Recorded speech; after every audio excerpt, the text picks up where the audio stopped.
Assalamu alaikum. Welcome to our office and congratulations. Congratulations for completing your academic subjects that you attended the course for. I take this occasion to say a few words beyond the written speech I'm supposed to deliver. I feel it's a special privilege for me to get a chance to meet you and talk to you, and within an academic environment. That's where I spend all my life, academic environment. So I feel very comfortable there. So when I got this environment for me, the environment of academic pursuits, I thought I'll share some thoughts with you. First of all, congratulations, as I gave you already. But this, I extend this congratulations for another big reasons. Of all the courses people have attended in the past, you are a very privileged group of people who are participating in this course. You got something extra. While you are here, you saw something which is unique in the world. Young people of the country revolted, rebellion. They want to see a new Bangladesh for themselves. And it happened right in front of your eyes. It's not textbook. It's not a video. It just happened in your neighborhood. You are witness to it in every second. So I'm sure lots of ideas pass through your mind. What would be your role in it? Would you be the one who stop it? Will you be the one to support it? Will you be the one to join it? Many options. And it's not easy options. Each one is very difficult options. But it gave you a challenge. What does it mean to be in armed services? How far this role extends? Where does it begin? Where does it end? So this was not pre-designed as a part of your coursework, but you got it. You'll remember it all your life. And these questions will bug you. What should be the role of army in a situation like what exactly happened in Bangladesh? You'll be debating, discussing, taking sides on it. It's very important. Because these young people are not politicians. They were not kind of pursuing some political goals. They just wanted to have a new country for themselves. This country was unbearable for them. And they felt it very strongly. And they showed it by giving their life for it, to create that opportunity. So this is a challenge, and I'm very happy that you could have in this course representative from ministries and also our guests from other countries. You're welcome. We're very happy that you could participate here and see the situation that took place in Bangladesh right when you were here. Army is not a new thing. It's as old as human being on this planet. It took shapes of different kinds. It has created own norms. But all the while we fight, we kill each other. And most of the time we do it in the name of peace. We want peace. That's the goal. That's why we sacrifice ourselves to achieve peace. It always bugged me as an individual. Why do you have to have war to have peace? Is this the only way to get to peace? But we commit ourselves in every day, all our pronouncements, all our philosophies. We want peace. Peace inside the country, peace between the countries, peace globally. And you swear by the word peace. And then we prepare for war. I thought it's a big mismatch. We want peace, but prepare for war. Should it be something different? It's always worried me to find that something different. Our focus is in war as a preparation for build peace. I thought this very strange way of looking at things. And I want to share with you as an individual thoughts. I'm not saying this should be something, the policy of the state or anything, but I recommend that it should be the policy of the state. It should be the policy of the world. And since I get this occasion in a kind of academic environment, I thought this is a good chance for me to share with you. I find it extremely funny. Every government in the world has a defense ministry. Literally, it's a war ministry. That's where everything happens. There is no peace ministry. None. If your aim is peace, shouldn't you have a peace ministry? But instead, you have the war ministry. And you give everything to make it strong. Because your future, your country, your people need to protect themselves against attack. I said, okay, I don't want to say that you don't have war ministry. Have both ministries, a peace ministry and a war ministry. If that's what will make you happy. I would rather feel there should be only peace ministry, no war ministry. So all dedication is on peace, not on war. This is a question for all of us. And not only that's the end of it, war ministry for every country, for every government. Defense ministry always attracts very large amount of money in budget.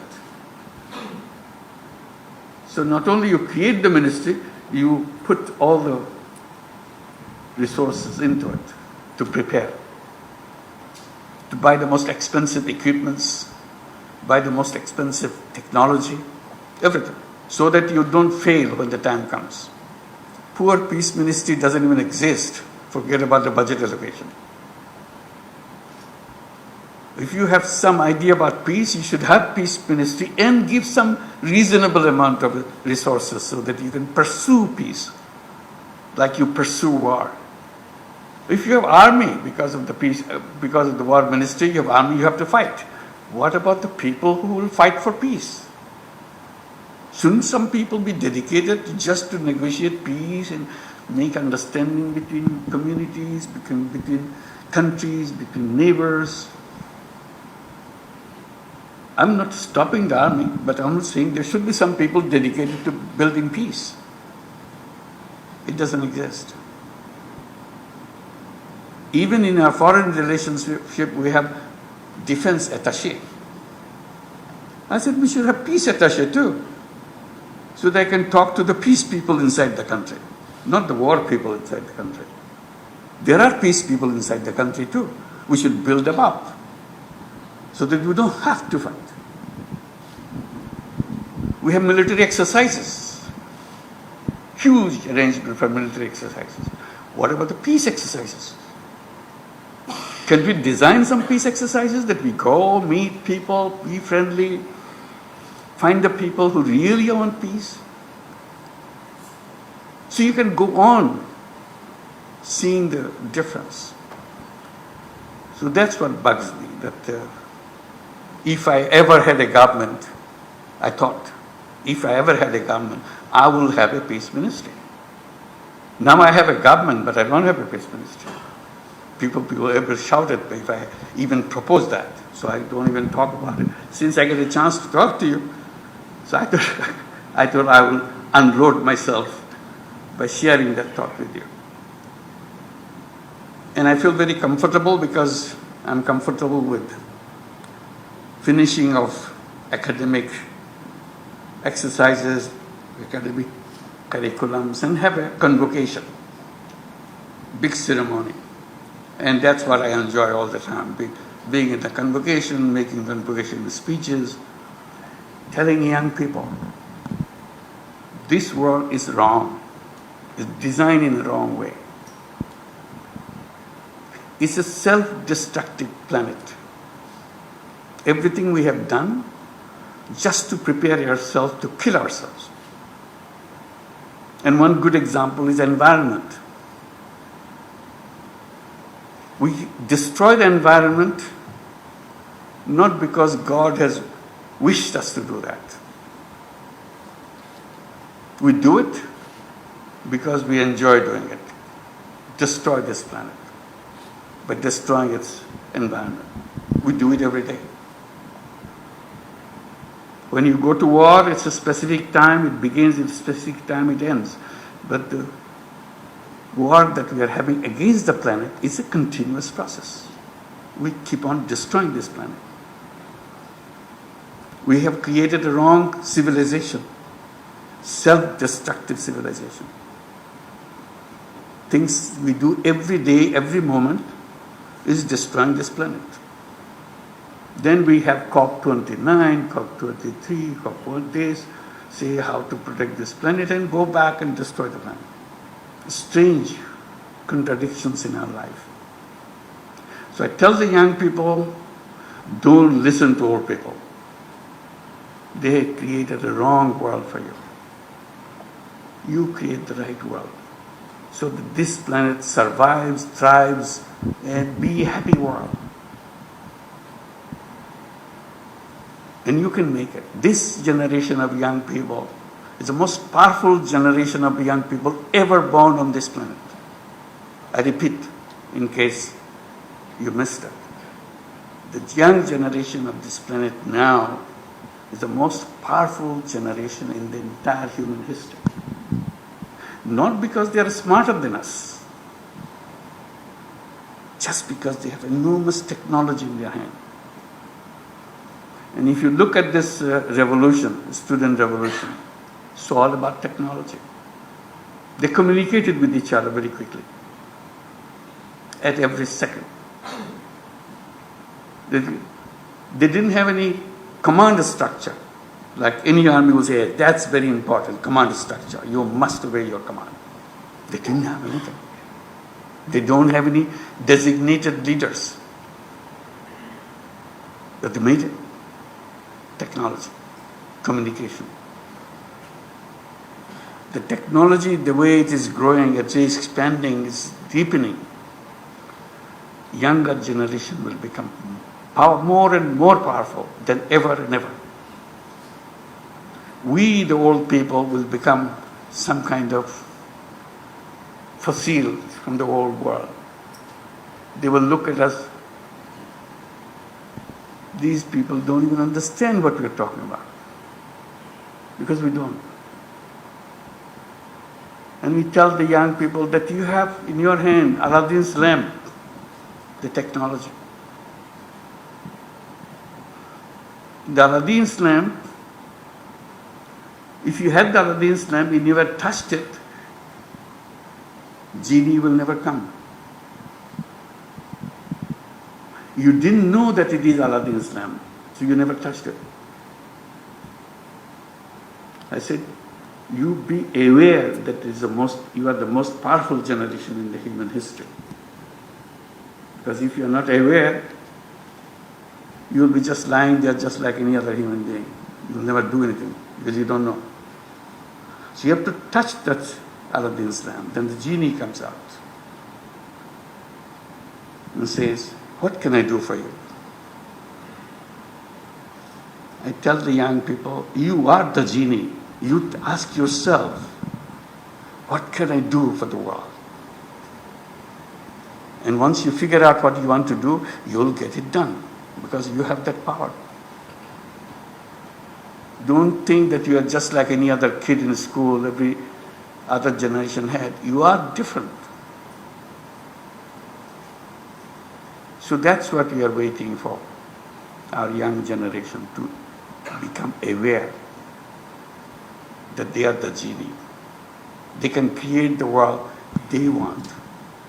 And what you have seen while you are here is just a little example of that. They didn't know what they want. The first day when they went to the street, they didn't know what they are looking for. They were looking for some small things. But suddenly they realized, no, we have to work, ask for big things. And they are pushed into asking for big things. And they started asking for big things. In the process, everything changed. That's where we are. So I hope these words will make you reflect on what we do, what this world is all about. Can we create the new civilization? And I keep saying, yes, we do. Yes, we can.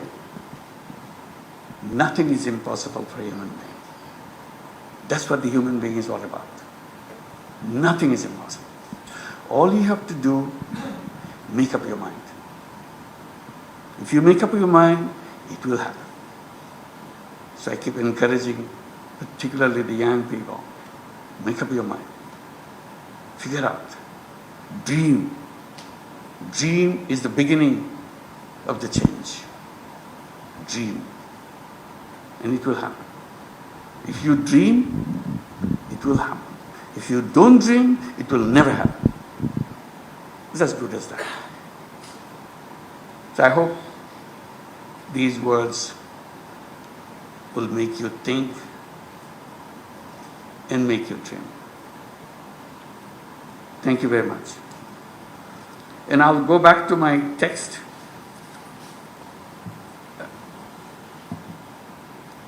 Bismillahirrahmanirrahim. Commandant, National Defense College, faculty, course members of National Defense Course, Armed Forces, ladies and gentlemen. Today I'm truly honored to welcome you at my office. At the very outset, I would like to express my deepest regards for our heroes of liberation war. I also acknowledge the students and the masses who made the ultimate sacrifice during the July-August 2024. Their courage and sacrifice have laid the foundation for the freedom we desire for us. Distinguished guests, Bangladesh stands as a testament to the potential of a nation committed to peace, prosperity, and progress. In an era marked by unprecedented challenges and opportunities, it is crucial to acknowledge that the world is even more complex and interconnected, where tides of geopolitics, economics, security, and technology are constantly evolving. In such a situation, no nation can adapt alone. Thus, the need for a collaborative approach, not only across borders, but also within the nation's security apparatus, bureaucracy, and agencies. It is thus important for the senior officials of the state's administration and national security to be educated on various cross-cutting national issues. I am glad to know that NDC has been providing such higher education covering areas of national security, development, leadership, and policy making. I hope the year-long courses offered here to you, both national and international students, have enabled you to make a better understanding of national and multinational problem solving. I'm also very happy to note that this year 33 officers from the armed forces of 18 friendly countries have taken part in the National Defense Course. I believe this to be an acknowledgement of the quality of the education that NDC brings to bear. I congratulate the commandant, faculty, as well as all members of NDC for this remarkable achievement. Dear course members, I extend my heartiest congratulations for your achievement in the professional careers as you are on the verge of completion of the courses. Your presence here today reinforces the principle that the nation's security and defense are not the sole responsibility of its military authority, but a shared responsibility involving the entire government and society. The military is fundamental to protect our democracy and national interest. I hope you will serve your country through promoting justice and emancipation for all. I would like to request you to continue your quest for knowledge, and I'm confident that through your leadership, you will provide fresh impetus to our quest for development. Dear course members from friendly countries, I especially congratulate you for participating in the National Defense Course in Bangladesh. I believe that you have passed a very enjoyable time and gathered valuable professional knowledge during your stay at the NDC. It is also important that you have added a wide spectrum of knowledge and experience and opinion during the course. It is expected that a sense of empathy and appreciation for Bangladesh has also grown in your heart, which will help you to act as our goodwill ambassadors at your respective countries. I hope that traditional Bangladeshi hospitality, friendship, and the bond of fraternity that you have grown shall sustain for long. Ladies and gentlemen, as you are aware, we are now going through an extraordinary time in Bangladesh. Such significant times require extraordinary people to rise above despite all obstacles and deliver. I hope that our Bangladeshi course members, upon return to their places of duty, comprehend this and use their newly found knowledge to rebuild Bangladesh as a nation of zero poverty, zero carbon emission, and zero unemployment.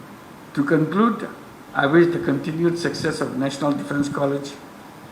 I hope and wish that you will all end the course on a high note and continue your quest for knowledge in future days as well. Thank you very much.